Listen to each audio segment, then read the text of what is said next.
Collector Rajendra પટેલને વિશેષ ED કોર્ટમાં રજૂ કરાયો છે। 5 દિવસના રિમાન્ડ પૂર્ણ થતા કરવામાં આવ્યો છે રજૂ। સ્પેશિયલ કોર્ટમાં ઈડી દ્વારા વધુ રિમાન્ડની માંગણી ન કરાય। આરોપી ડોક્ટર રાજેન્દ્ર પટેલને જ્યુડિશિયલ કસ્ટડીમાં મોકલવા આદેશ આપવામાં આવ્યા હોવાની જાણકારી મળી રહી છે।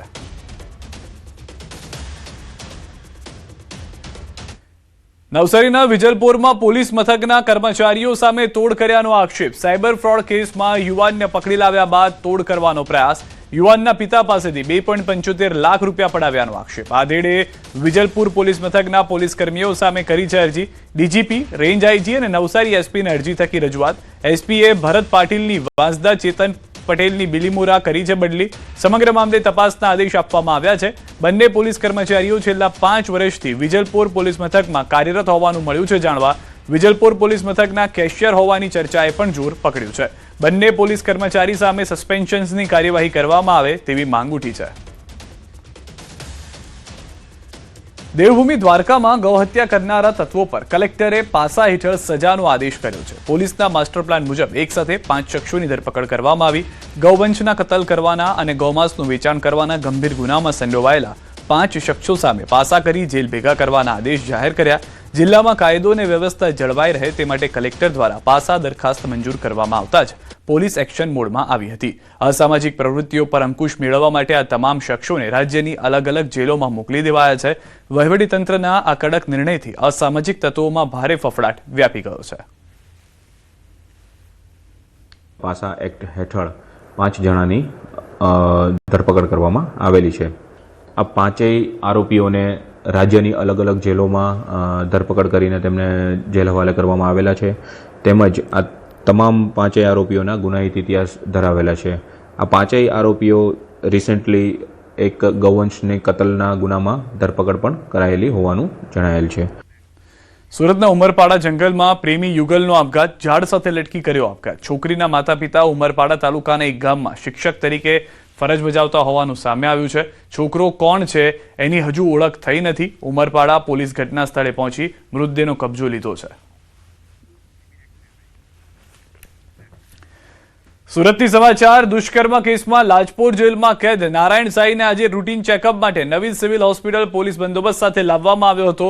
નવી સિવિલ હોસ્પિટલના તબીબો દ્વારા નારાયણ સાંઈના આરોગ્યની તપાસ કરવામાં આવી હતી। અરવલ્લી જિલ્લા પ્રભારી મંત્રી રમણભાઈ સોલંકીનું નિવેદન। જી રામજી યોજના નામ મામલે કોંગ્રેસના વિરોધ બાબતે નિવેદન। અરવલ્લી જિલ્લા કમલમ કાર્યાલય ખાતે કરી પત્રકાર પરિષદ। કોંગ્રેસને પહેલાથી રામ નામથી તકલીફ છે। રમણભાઈ સોલંકીનું આ નિવેદન। કોંગ્રેસના ગામના વિકાસનો વિરોધ કે ગરીબ વ્યક્તિને મળતી મદદનો વિરોધ લાગે છે। ગાંધીજીનું જીવન રામ નામ સાથે જોડાયેલું છે। કોંગ્રેસને હજુ ક્યાં તકલીફ છે ખબર પડતી નથી। મનરેગા નામને જીરામજી નામ રાખ્યા બાદ વિરોધ મામલે પ્રતિક્રિયા। પરિષદમાં યોજના ફાયદા વિશે પણ અપાઈ માહિતી। ખાસ કરીને કોંગ્રેસને મોટા ભાગે જે વિષય આવ્યો છે એ ફક્ત જી રામજી યોજનાનો વિષય છે, પરંતુ ગાંધીજીને રામ તો પહેલેથી પ્યારા હતા। ગાંધીજી એમના જીવન પર્યંત જન્મથી લઈને મૃત્યુ સુધી એમને રામના શબ્દ સાથે જોડાયેલા હતા। એટલે કોંગ્રેસને તો પહેલેથી જ આ ખબર નહીં કેવી રીતે આ રામના નામનો વિરોધ હોઈ શકે, ગામના વિકાસનો વિરોધ હોઈ શકે। વીબી જી રામજી બિલ અંગે કેબિનેટ મંત્રી ઋષિકેશ પટેલનું નિવેદન। દેશને વિકાસના પથ મૂકવા માટે એનડીએ શાસનમાં અનેક યોજના આપી છે। દરેક યુગમાં બદલાવ જરૂરી છે। જે યોજના રોજગાર ગેરંટીની હતી હવે નવા યુગની શરૂઆત થશે। હવે 125 દિવસની રોજગાર મળશે। કોંગ્રેસ પર કર્યા આકરા પ્રહાર। હવે રામના નામે વાંધો છે એટલે વિરોધ કરે છે। નામ મહાત્મા ગાંધી જેવી વિભૂતિઓના નામ હતા। સ્ટેચ્યુ ઓફ યુનિટી દ્વારા સરકાર નામ રોશન થયું છે। મહાત્મા ગાંધી આશ્રમ પણ 1200 કરોડના ખર્ચે વિકસિત બની રહ્યું છે। આ યોજના 1980ના નામે શરૂ થઈ, તેને ઇન્દિરા ગાંધીએ શરૂ કરી। આખી આ યોજના 1980ની અંદર ઇન્દિરાજીએ ચાલુ કરી હતી। એના પછી એને જવાહરલાલ નહેરુના નામ સાથે જોડવામાં આવ્યું, પછી નરેગાના નામે અને પછી મહાત્મા ગાંધીના નામે જોડ્યું। પરંતુ આ યોજના નામ કરતાં પણ વિશેષ લોકોને રોજગાર આપવાનું કામ। મહાત્મા ગાંધીની છાપ એ આખા દેશમાં અને ગુજરાતમાં અમિટ રહી જ છે। ત્યારે એના નામને મિટાવી શકાય એવું કંઈ જ નથી, પરંતુ આ લોકોને તો રામના નામથી વાંધો છે, એટલે વારંવાર આનો વિરોધ કરી રહ્યા છે. રાજ્યમાં છેલ્લા 24 કલાકમાં ખાડા પડવાથી 2 લોકોના મોત અને 1 ઇજાગ્રસ્ત ઘટના મામલે રાજ્ય કેબિનેટ મંત્રી ઋષિકેશ પટેલનું નિવેદન. બેરિકેડિંગ કરવા સ્ટેન્ડિંગના સૂચના આપવામાં આવી છે. વિસનગરમાં બેરિકેડિંગ થાય એવી જગ્યા ન હતી, એટલે ડ્રેનેજ ખુલ્લી હતી. માટી ધસી જવાના કારણે વૃદ્ધા ડ્રેનેજમાં પડી ગયા હતા.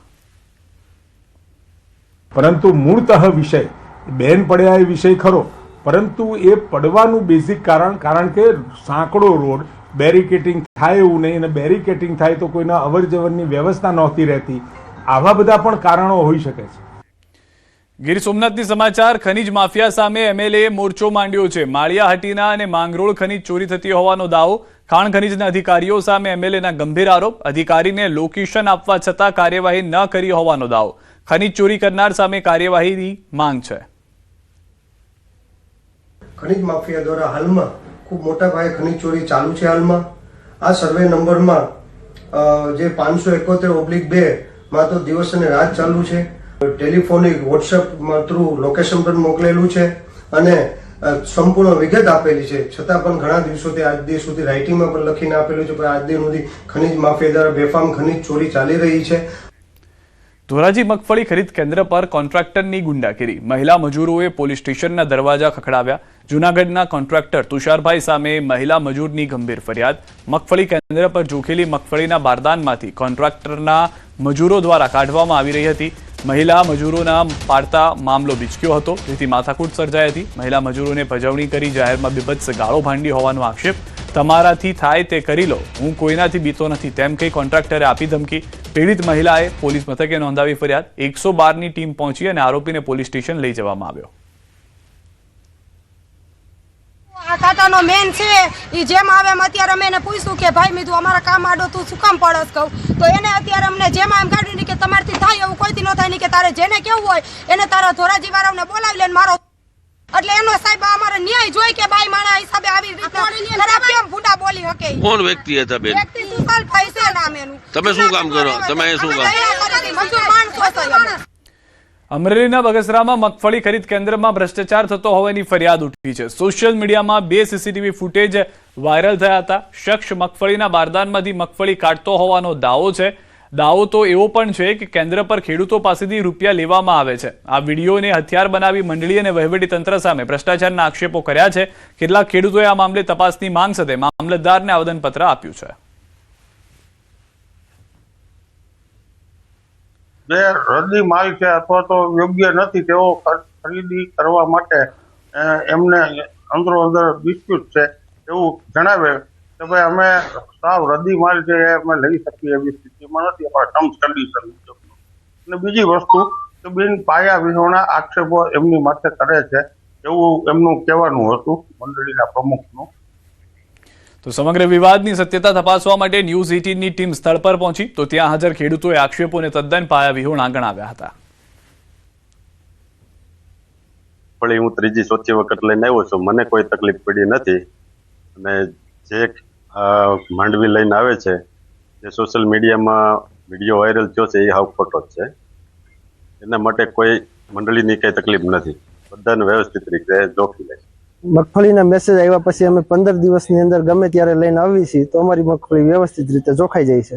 નહીં સાહેબ, એ તો અફવા છે, એવું કઈ છે નહીં. હું 8 થી 10 વાર આવ્યો, મારી મગફળી વ્યવસ્થિત રીતે જોખાઈ ગઈ છે.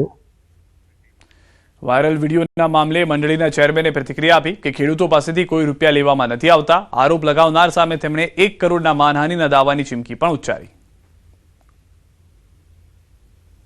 ખેડૂતોને અમે ખપાડી લેવા ગામમાં લેવા મોકલીએ તો એની પાસે બાઇક હોય ની ટ્રેક્ટર હોય, ટ્રેક્ટર લઈને જવું એને પોસાય નહીં. એટલા માટે અમે સુવિધા એને આપી છે. 300 રૂપિયા ડિપોઝિટ દઈ અને અમારી ખપાડી લઈ જાય છે. પાછા જયારે ખપાડી પરત અમને એમનું કામ પતે આપે ત્યારે અમે એ ખપાડી અમને એના 300 રૂપિયા પરત આપીએ છીએ અને ત્યાર પછી એમને પાછી ખપાડી આપે છે. આવું પણ હોઈ શકે છે. આવી રીતે ખોટા અમારી સંસ્થા ઉપર આક્ષેપ નાખવામાં આવ્યા છે. આના માટે અમે 1 કરોડનો બદનસીબનો દાવો પણ અમે કરવા તૈયાર છીએ. છોટાઉદેપુરના સંખેડાની ગુંદેર માયનોર કેનાલ વારંવાર ગાબડા પડતા ખેડૂતો પરેશાન થઈ ચૂક્યા છે. ખેડૂતોના ખેતરોમાં જરૂરિયાત વિના પાણી પહોંચી જાય છે, જેથી ખેડૂતોના ઉભા પાકને નુકસાન પહોંચે છે. તો કેટલાક વિસ્તારોમાં સબ માયનોર કેનાલનું નવીનીકરણ કરવામાં આવ્યું છે. જે કેનાલો બની રહી છે તેમાં ફક્ત વેટ ઉતારી છે, જેને લઈ ખેડૂતો કોન્ટ્રાક્ટર અને અધિકારીઓની મિલીભગત હોવાનો આક્ષેપ પણ કરી રહ્યા છે. ટીંબા અને ભાટપુર ગામ વચ્ચેની સીમમાં નવીન બનાવેલ કેનાલમાં નર્મદાનું પાણી છોડાતા જ કેનાલમાં તિરાડો પડી ગઈ. કેટલીક જગ્યાએ તો કેનાલના ટુકડા પણ થઈ ગયા. જે પાણી છોડવામાં આવ્યું તે ખેડૂતોના ખેતર સુધી નહીં પણ કોતરમાં વહી ગયું. ખેડૂતોની વારંવારની રજૂઆત બાદ પણ અધિકારીઓ આંખ આડા કાન કરતા હોવાનો આક્ષેપ છે. ગુંદેર માયનોર અમારી સીમોથી પસાર થાય છે. ટીંબા તે વર્ષોથી તૂટેલી જ હાલતમાં છે. જ્યારે અધિકારીઓને રજૂઆત કરે તો માટી કામ કરે, થોડું ઘણું ઝાડવા સાફ કરે, એ સિવાય કઈ કામ બીજું નવીન નહીં કરતા. માટી કામથી પાળા બનાવીને થોડું આગળ પાણી જાય, પણ તોય છતાં બી પાણી છલાઈ નીકળે છે. માઇનોર કેનલ છે એ 11 વર્ષથી 3 થી 4 વાર રિપેર થઈ છે. એમાં અત્યારે 3 વર્ષ પહેલા તૂટી ગયેલું હતું, તો એ રિપેર થયું છે. આ રિપેરિંગ ને 5 જ દિવસ થયા છે. પહેલું જ પાણી હજુ છોડ્યું છે, તો એ પાણી છોડતાની સાથે જ આ કેનલ તૂટી ગઈ છે. હવે પાછળ જે બધા ખેડૂત છે એ ખેડૂતને આ વર્ષે હમણાં માવઠાના મારને લીધે બધા જ ખેતરોમાં કપાસ ને બધું બગડી ગયું છે. હવે એમને બીજો કોઈ પાક કરવો છે, પણ પાક માટે અહીંયાથી પાણી જ નથી આવે એવું, તો એ લોકો પાક શું બીજો કરશે? 3 વર્ષ પહેલા આને રિપેરિંગ કરી હતી, આ જ પોઝિશનમાં હતું, અને હમણાં લગભગ 4 દિવસ બી નહીં થયા. આ જસ્ટ પાણી આવ્યું જ છે અને તૂટી ગયું છે. તો અમારે આગળ બધી જમીન એવા ને એવી જ છે, પાણીનો લાભ જ નહીં મળતો, કે અમારી પાસે કુવા બી નહીં આગળ કે અમને પાણી મળી શકે. છોટાઉદેપુર જિલ્લાના ખેડૂતોને સિંચાઈનો લાભ મળે તે માટે સરકારે વ્યવસ્થા કરી અને નર્મદાની મેન કેનલથી સબ માઇનોર કેનલો બનાવી ખેડૂતોના ખેતર સુધી પાણી પહોંચે તેની વ્યવસ્થા કરવામાં આવી. પરંતુ અધિકારીઓની બેદરકારીને લઈને આ ખેડૂતોને સિંચાઈનો લાભ મળતો નથી. આપ જોઈ શકો છો કે સંખેડા તાલુકાના ભાટપુર નજીક જ્યાં સબ માઇનોર કેનલ છે, 3 વર્ષથી તૂટેલી હાલતમાં હતી. નવીનીકરણ કરવામાં આવ્યું. ફરી એકવાર પાણી છોડવાથી ફરી એક જ પહેલા જ પાણીની અંદર આ જે સબ માઇનોર કેનલ છે તે પણ સંપૂર્ણ રીતે તૂટી ગઈ છે. આપ તસવીરમાં જોઈ શકો છો કે જે રીતે આ જે માઇનોર કેનલ જે તૂટી ગઈ છે અને અહીંથી જે પાણી જે છે તે કોતરમાં વહી ગયું છે. એટલે ચોક્કસથી ખેડૂતોને જે સિંચાઈનો લાભ મળવો જોઈએ તે મળ્યો નથી, અને જે તમામ જે પાણી જે છે આજે કોતરોમાં વહી ગયું છે. જ્યારે આ વિસ્તારની વાત કરવામાં આવે તો આ વિસ્તારના લોકો તો અવારનવાર રજૂઆતો કરે છે, અધિકારીને ટેલિફોનિક ફોન કરે છે, ટેલિફોનિક જાણ કરે છે, પરંતુ અધિકારીને ક્યાં પડી ના હોય તેવું લાગી રહ્યું છે. હાલ તો અધિકારીના પાપે આ વિસ્તારના ખેડૂતો જે ભોગ બન્યા છે, આ ખેડૂતોએ કમોસમી વરસાદને લઈને પણ કમર ભાગી તૂટી છે. હવે જ્યારે આ કોન્ટ્રાક્ટરની બેદરકારી, અધિકારીની બેદરકારીને લઈને ફરી એકવાર આ વિસ્તારના ખેડૂતોને ભોગ બનવાનો વારો આવ્યો છે. હવે આ અહેવાલ જોયા બાદ તંત્ર અહીં પહોંચે અને વહેલી તકે આ માઇનોર કેનલો જે તૂટી ગઈ છે તેને રિપેરિંગ કરવામાં આવે અને આ વિસ્તારના ખેડૂતોને સિંચાઈનો લાભ આપવામાં આવે તે ખૂબ જરૂરી છે. સેજબ ખત્રી, ન્યૂઝ 18 ગુજરાતી, છોટાઉદેપુર. ગાંધીનગરમાં યોજાશે આઈટી એક્સપો. ઉર્જા મંત્રી ઋષિકેશ પટેલ કરશે ઉદ્ઘાટન. રોબોટિક્સ, એઆઈ સહિતના વિષયો એક્ઝિબિશનમાં કરાશે રજૂ. આઈટી ફેડરેશનના ઉપક્રમે પ્રથમ વખત આયોજન છે. 175થી વધુ રાષ્ટ્રીય અને 5000થી વધુ આંતરરાષ્ટ્રીય ટેકનોલોજી લીડર્સ લેશે ભાગ. વિશ્વની 150થી વધુ નવીન શોધ અને ટેકનોલોજી કરાશે રજૂ. ગુજરાતમાં ખૂબ જ મોટો ફેડરેશન ફિટાગ લઈને આવી રહ્યું છે. આ ફેડરેશનમાં 150+ OEM પાર્ટનર્સ અને એની સાથે સાથે જોડાયેલા ઇનોવેટર્સ બિઝનેસમેન છે કે જેના બધાના સ્ટોલ હશે, જેમાં 5000+ વિઝિટર્સ આવી શકે એવી સંભાવના લાગી રહી છે. આમ ઇન્વાઇટેડ 7000 રજિસ્ટ્રેશન છે, પણ મેક્સિમમ ગણીએ તો 10,000 પીપલ્સ જે છે એને જોઈન્ટ થશે, જેનાથી આઈટી બિઝનેસને એક નવું સોપાન મળશે. રોબોટિક્સ છે, એઆઈ છે, તો આ બધી જ ટેકનોલોજી આઈટીમાં જે જોડાયેલી છે એ બધા જ લોકો આપણા પાર્ટિસિપન્ટ્સ છે અહીંયા. તો નવા લોકો, જેટલા લોકો કોર્પોરેટ અહીંયા આવવાના છે, પ્લસ ગવર્મેન્ટને આપણે ઇન્વાઇટીસ કર્યા છે. તો આ એક એક્ઝિબિશન ફર્સ્ટ અમે ઇનિશિયેટિવ લીધું છે, બીઇંગ એ ફેડરેશન, જે કોઈએ અત્યાર સુધી ઇન્ડિયામાં ફેડરેશને ફર્સ્ટ ટાઈમ લીધું નથી. જે ફર્સ્ટ ટાઈમ ફેડરેશન બીઇંગ અમે આ ઇનિશિયેટિવ લીધું છે.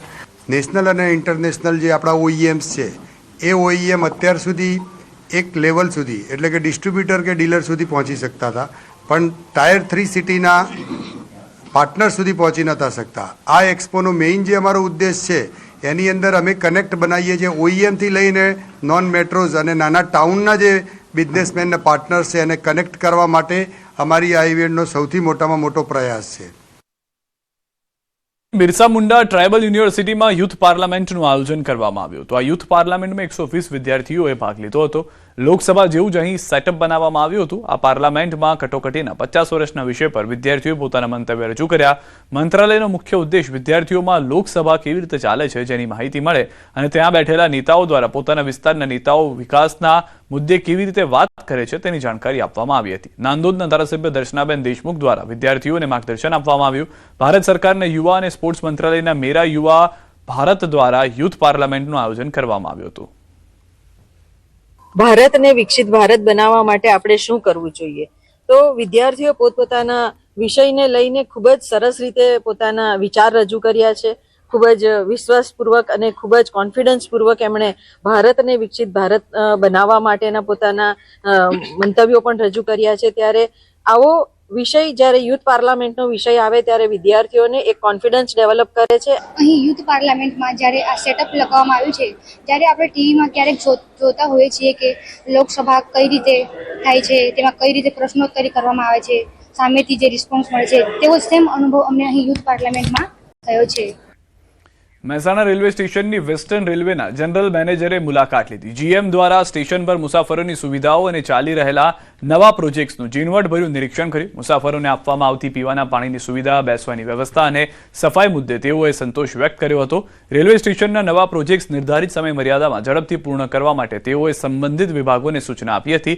આ પ્રસંગે સાંસદ મયંકભાઈ નાયક, મહેસાણાના વિવિધ વિસ્તારના ધારાસભ્યો પણ ઉપસ્થિત રહ્યા હતા. हम लोगों ने अधिराज मोती से बीजापुर से अमलासन ये पूरे ट्रैक का जो CRS इंस्पेक्शन होता है वो कंप्लीट कर लिया है और बहुत जल्द ही वो सेक्शन पर भी हम लोग प्लानिंग करेंगे. एक दोबारा से जो कन्वर्टेड सेक्शन है ब्रॉड गेज के ऊपर नई ट्रेन स्टार्ट करने का. और इस सेक्शन में जो डबल लाइन पूरी हो गई है, महसाना से पालनपुर कंप्लीट हो चुकी है, वहाँ पे DFC की लाइन भी बनी हुई है. उनमें भी हमारा ट्रैफिक का आवागमन काफ़ी सुचारू रूप से चल रहा है. મહેસાણા 1 અને 2 ને જોડતો રોડ અને બ્રિજ એ આખો બનાવવા માટેની સેન્કશન પણ રેલવે દ્વારા એનું પરીક્ષણ વગેરે થઈ ગયું છે. આપણા TB રોડ ઉપરની જે RUB 2 પાસ થયેલા છે એનું કામ પણ ટૂંક સમયમાં શરૂ થનાર છે. આવનારા દિવસોની અંદર રેલવે દ્વારા અહીંયા જે પ્લેટફોર્મની અંદર એક રેસ્ટોરન્ટ, એક મોલ આપણા મહેસાણા શહેરના પણ અંદર બનવાનો છે. રેલવે દ્વારા આખું આધુનિકીકરણ મહેસાણાથી અંબાજી આબુ રોડ સુધીની નવી લાઇનનું પણ કામ ચાલી રહ્યું છે. ડાંગના કરજંડી ગામમાં ગાવખડીની જમીન મુદ્દે વિવાદનો વંટોળ ઊભો થયો છે. પ્રાથમિક શાળાની બાજુમાં આવેલી પંચાયતની જમીન પર એક શખ્સે કબજો કરી લીધો હોવાનો ગ્રામજનોએ આરોપ લગાવ્યો છે. શાળાના વિદ્યાર્થીઓ પંચાયતની જમીન પર આવેલા હેન્ડપંપમાંથી પાણી પીવી છે અને આ શખ્સ વિદ્યાર્થીઓને પણ ધમકાવતો હોવાનું સામે આવ્યું છે. સાથે જ હેન્ડપંપના પાણીમાં ઝેરી પદાર્થ નાખવાની ધમકી આપતા બાળકોએ શાળાએ જવાનું બંધ કરી દીધું. ગ્રામજનોએ કલેક્ટરને રજૂઆત કરવા છતાં કાર્યવાહી ન થતા વાલીઓએ બાળકોને શાળાએ મોકલવાનું બંધ કરી દીધું છે.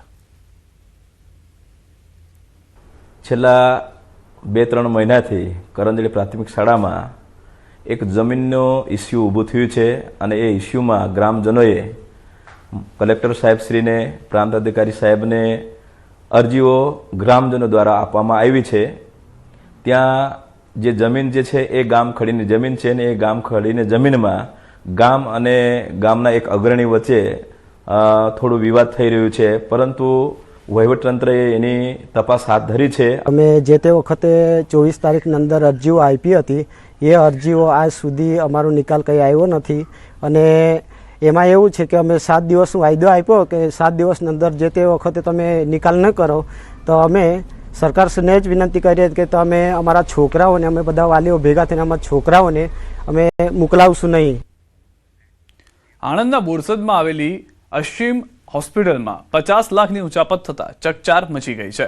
અશ્મી હોસ્પિટલની અંદર હોસ્પિટલના તબીબોનો વિશ્વાસ જીતી દવાખાના વિભાગમાં કામ કરતી રહેલા યુવકે તેના 2 સાગરીતો સાથે મળીને ઉચાપત કરી હોવાની ફરિયાદ છે. અત્યારે તબીબની ફરિયાદના આધારે પોલીસે 3 શખ્સની અટકાયત કરી છે. પોલીસે તપાસમાં ખુલ્યું છે કે તબીબ જયપાલ મહિડા અને અન્ય એક તબીબે ભેગા મળીને આરોપી ચેતન અને તેના 2 મિત્રોને ઢોરમાર માર્યો છે.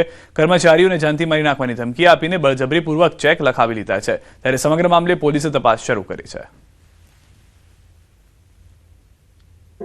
અને પછી એમને બધું કામ આપ્યું, જવાબદારી આપી, અને એ જવાબદારી વિશ્વાસને લઈ અમારી જે વધારે વિશ્વાસ કરવાની ટેવ છે એ જાણી અને પછી ધીરે ધીરે કરી અને ચોરી કરવાનું શરૂ કરી અને બહુ મોટા પાયે અમને નુકસાન કર્યું છે. કેટલાનું નુકસાન? આશરે અંદાજે 50 લાખ રૂપિયા જેવી ચોરી કરી છે, જેના બધાએ પુરાવા અમને અમારી સોફ્ટવેર કંપની તરફથી મળી ગયા છે અને બધા જ પુરાવા અમે પોલીસ સ્ટેશને જમા કરાવી દીધા છે. ચેતન કુમાર નાઓએ પણ ડોક્ટર જયપાલસિંહ અને મેહુલ શાહ વિરુદ્ધમાં ક્રોસ ફરિયાદ આપેલ છે. એની શું વિગત છે? એમાં એમની એવી વિગત જણાવે છે કે આ જે ઉચાપત કરેલી છે એ ઉચાપત એમણે કરેલી નથી અને એમને એવા કોઈ મતલબ એમને જે ચેક આપ્યા છે એ ચેક ખોટી રીતે લખી લેવામાં આવ્યા છે અને એમણે મતલબ એમની કબૂલાત અંગેનો પણ કોઈ વિડીયો જોર જબરજસ્તીથી બનાવી લેવામાં આવેલા છે એવી વિગત ફરિયાદીનાઓ જણાવેલ છે. સમાચાર